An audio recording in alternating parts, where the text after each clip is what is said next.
Independence day मनाने का ये तरीका थोड़ा अमेरिकन है। अमेरिका के अलास्का में हर साल 4 जुलाई को एक कार उड़ाओ फेस्टिवल मनाया जाता है, जिसमें एक क्लिफ के ऊपर से कार को उड़ाया जाता है और ड्राइवर पैराशूट लेके कूद जाता है। अरे यार मजाक कर। गाड़ी में कोई आदमी नहीं होता, कार को ऑन करके उसके एक्सेलरेटर पे एक बड़ा सा पत्थर रख दिया जाता है और फिर कार उड़ते उड़ते सीधा खाई में जा गिरता है। अब इसके पीछे की कहानी सुनो। 2005 में एक लोकल महिला ने अपने कार से मूंछ को टक्कर मार दिया था। Women. जिसके बाद उनका कार डैमेज हो गया। उसके पति ने उस कार को कई बार रिपेयर कराया, लेकिन वो साला ठीक होना ही नहीं चाहता था। अंत में तंग आकर उसके पति ने उसे क्लिफ से उड़ा दिया, जिसके बाद यह एक ट्रेडिशन बन गया। आपने मुंह के अंदर तलवार डालने वाली मैजिक देखी होगी। अब इसकी सच्चाई सुनो। जब मुंह को एकदम ऊपर की तरफ किया जाता है, तब एक एंगल पे हमारा स्टोमक, इसोफेगस और मुंह तीनों एक ही लाइन में आ जाता है। इसके लिए मैजिशियन इस मैजिक को परफॉर्म करने से पहले काफी ज्यादा खाना खा लेता है या फिर पानी पी लेता है। इससे स्टोमक को एक वर्टिकल ओरिएंटेशन मिलता है और तलवार को निकलना आसान होता है। मैजिशियन तलवार को मुंह से सीधा इसोफेगस में घुसा देता है और स्टोमक को छूने से पहले उसे बाहर निकाल देता है। हिप्पोपोटामस पूप करते टाइम अपनी पूंछ का पंखा क्यों बना देता है? आओ सुनो, किसी को मत बताना। हिप्पो जब पूप करते हैं तब वे अपनी पूंछ हिलाकर अपनी पूप को चारों तरफ फैला देते हैं और ये नौटंकी लगभग सारे मेल हिप्पो करते हैं। साइंटिस्ट के अकॉर्डिंग ऐसा करके वे दूसरे हिप्पोज को बताते हैं कि ये उनका ग्रेजिंग एरिया है। फिर से सुनो। जैसे कि एक टीनेज लड़का अपनी बॉडी पे स्प्रे मार के स्कूल फंक्शन में जाता है लड़कियों को अट्रैक्ट करने के लिए, मेल हिप्पो भी ऐसा करके फीमेल हिप्पोज को अट्रैक्ट करते हैं। हर कमर्शियल प्लेन की पूंछ में एक छेद होता है, जबकि यह छेद प्लेन को उड़ने में कोई हेल्प नहीं करता। अब सवाल आता है, तो फिर ये होता क्यों है? देखो, प्लेन सिर्फ 2 जगह पे होता है, या तो आसमान में होता है या फिर रनवे पर। जब प्लेन आसमान में होता है तब प्लेन का इंजन उसे इलेक्ट्रिसिटी प्रोवाइड करता है, लेकिन जब प्लेन रनवे पर होता है तब भी उसे लाइट, नेविगेशन और एयर कंडीशन जैसे कामों के लिए इलेक्ट्रिसिटी चाहिए होता है। यह होल प्लेन के ऑक्सिलरी पावर यूनिट का पार्ट है। तब यही छेद प्लेन को इलेक्ट्रिसिटी प्रोवाइड करता है। जैसे ही प्लेन का इंजन ऑन होता है यह यूनिट डिसेबल हो जाता है और फिर जब प्लेन लैंड होता है यह फिर से ऑन हो जाता है। क्या आपके साथ भी ऐसा होता है कि यूएस में लगाते वक्त आपको बार बार उसे पलटना पड़ता है? ईमानदारी से बताना, होता है ना? वैसे फैक्ट कुछ और है। आपने हर यूएसबी के ऊपर एक साइन देखा होगा जो थोड़ा बहुत त्रिशूल जैसा होता है, जो एक सर्कल से निकलता है। इसके एक डंडे पर सर्कल, दूसरे डंडे पर ट्रायंगल और तीसरे डंडे पर स्क्वायर बना होता है। यह सिंबल एक ट्राइजेक पर आधारित है, जो एक त्रिशूल था, जो प्राचीन यूनान के समंदर के देवता द्वारा धारण किया जाता था। वैसे त्रिशूल तो भगवान शिव के पास भी है, वो भी आदि काल से। और इस सिंबल का मतलब होता है कि आप यूएसबी को एक से ज्यादा केबल और डिवाइसेस से कनेक्ट कर सकते हो। इस प्लेन ने हजारों मछलियों को हवा में उड़ा दिया। आखिर क्यों?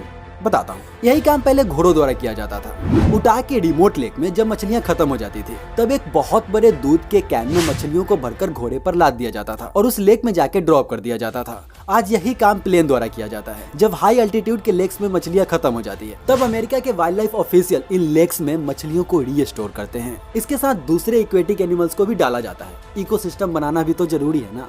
बीज का छिलका हटाने के बाद उसके अंदर असली बीज होता है। इस बीज के चारों तरफ एक लिक्विड होता है जो इसे मॉइस्चराइज रखता है। इस पानी को कहते हैं एंडोस्पर्म। यही स्पर्म बीजों के अंकुरन में हेल्प करता है। नारियल के अंदर का पानी, जिसे आप नारियल पानी समझकर पी जाते हो, वो असल में नारियल का एंडोस्पर्म है। जब नारियल पक जाता है तब यही पानी मलाई में कन्वर्ट हो जाता है, जिसे कोकोनट मीट कहते हैं। अब आप सोच सकते हो कि नारियल के अंदर ये पानी आया कहाँ से? तो सुनो, नारियल के पेड़ का जड़ इस पानी को जमीन से खींचकर फल के अंदर डालता है। ब्रेड दुनिया में सबसे ज्यादा बिकने वाला खाना है। दुनिया का सबसे लंबा ब्रेड 4.5 किलोमीटर लंबा था। जब रबर का आविष्कार नहीं हुआ था तब ग्रेफाइट को मिटाने के लिए लोग ब्रेड का इस्तेमाल करते थे। एक पुराने बिलीफ्स के अकॉर्डिंग लोग मानते थे कि ब्रेड गरम खाने से आपके बाल कर्लियर हो जाते हैं। एक एवरेज अमेरिकन हर साल 25 किलो ब्रेड खाता है, जबकि हम इंडियन सिर्फ 1.5 किलो ब्रेड खाते हैं। 1666 में लंदन में बेकरी में एक आग लगी थी, जिसे the great fire of London कहते हैं। इसमें लंदन की 85% जनसंख्या बेघर हो गई थी और ये सब हुआ था सिर्फ एक बेकरी से।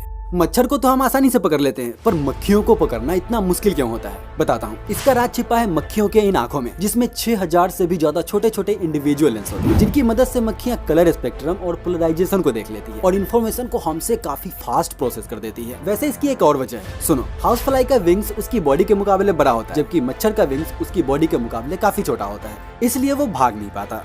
समंदर के किनारे प्यास से मर जाना, लेकिन समंदर का पानी मत पीना। पर क्यों?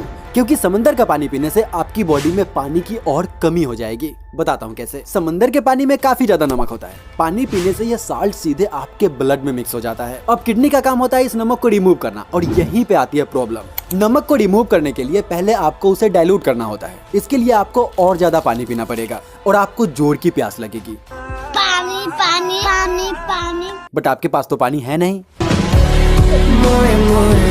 तो किडनी उस साल्ट को बाहर निकालने के लिए आपकी बॉडी से बचा कुचा पानी भी चूस लेगा और आपको मरवा देगा।